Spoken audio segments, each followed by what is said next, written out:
So how many feet long is this ramp, would you say? 1, 2, 3, 4, with 1, 2, 3, 4, 5, 6, 7 connectors.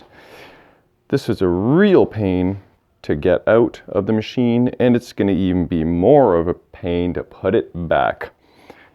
But as you can see, I have been working on Harley Davidson and have removed pretty much everything from the top side. I mean, I didn't remove pop bumper bodies and flipper bats and stuff like that, but pretty much everything else. And, you know, it's another one of those giant 3D puzzles, essentially. Cool bikes. And there's the stop lights. It's actually pretty well designed, like way better than the high-speed one, which is kind of just, I don't remember it exactly, but I know it was not as elaborate as this. This is cool. They use like flasher domes for the lights there. That's really cool. It's heavy. Oh, hope I didn't lose my screw. Okay, good. So yeah, that's what I've been doing lately on this Harley. Here is what it's looking like so far. I have cleaned the playfield. I went around the factory mylar around every edge and trimmed off any parts that were a little crusty, and then cleaned the adhesive underneath. But there are several spots along the mylar that and in the pop bumper area that just were either coming up or bubbled or flaky or lifting. So I trimmed them off, used a little freeze spray, which is your compressed air upside down, and just did a little trimming with a sharp knife, pulled up the bad mylar, and then cleaned up any residue left behind from the adhesive.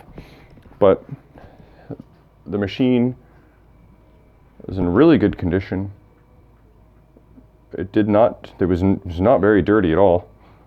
It was like probably one of the cleanest 20-year-old machines that I've torn apart.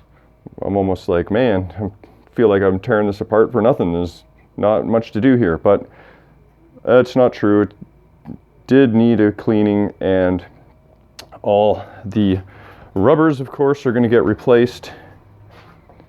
There are the old ones there. Original, I am certain of. And I also have fully LED'd the machine, so let's turn that on and see what that looks like.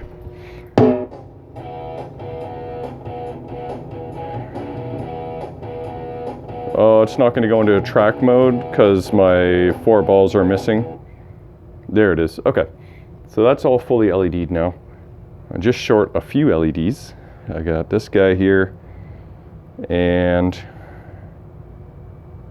some more in the back corners that I haven't done yet. So that's looking pretty cool.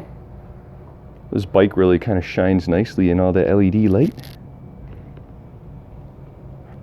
So I'm going to install rubbers next. And yeah, so what else have I done? I did replace this transistor that was back there.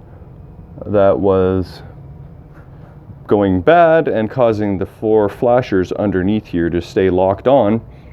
And the transistor was heating up so hot that it was really stanking up the place, but it wasn't blowing the fuse, so it was a little odd, but that is now resolved. And oh yeah, so the magnet core is removed. It's the first time I removed a magnet core. They're quite the pain in the butt.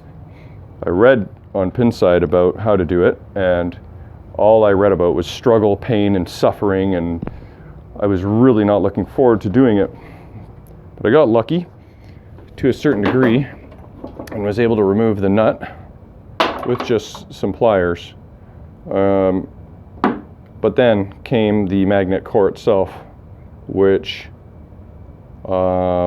I ended up having to take my butane torch to it, to the bottom here, and then I used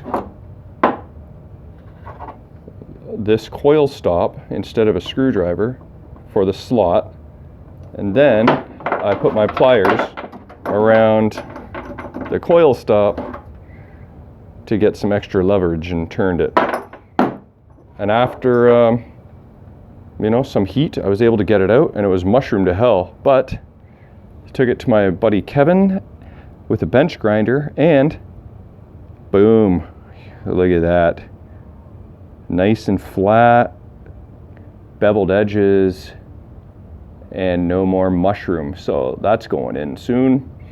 This was kind of, yeah, it was really bad mushroomed and raised up above the playfield a little too much. The ball was probably skipping over it a bit. That has been done. And as with most sterns, old and new, both these trough welds were broken.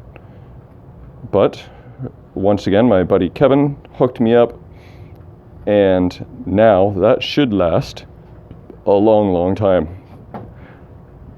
So next will be rubbers and reassembly, cleaning all the components up here. But I mean, like, for 20-year-old game, it's a little bit of a ball trail, but it's not like blackened ramps like you often will see, so it won't be too hard to tidy up all this stuff. But I'm really dreading feeding all these wires back through, because they're just through layers of plastic, you know, and everything has to go on in a very specific order, or else you're not going to be able to access the holes to drop these wires into. I feel like I'm going to be struggling on that a little bit, but that is part of the program. And yeah, I think that covers everything else. I can't think of anything. No, I'm liking just liking the way things are turning out, though. Live to ride. Yeah. So this will be pretty sharp when it's finished. The only real wear on the playfield is, most of it is not even wear on the playfield, it's just wear in the mylar. But there is a little bit of insert decal worn through there from the scoop firing, and the ball traveling down that area, you know, for 20 years. But that's just mylar damage. You know, the biggest damage you're going to see is the scoop, and that's not that bad considering that it's a 20-year-old machine. So a little bit of scoop damage there, and you know, tiniest little bit of wear in the paint there. That is about it. So I shall do another video once I got this bad boy assembled. We'll have to learn how to play this game and learn some rules and have some fun. All right, thanks for watching.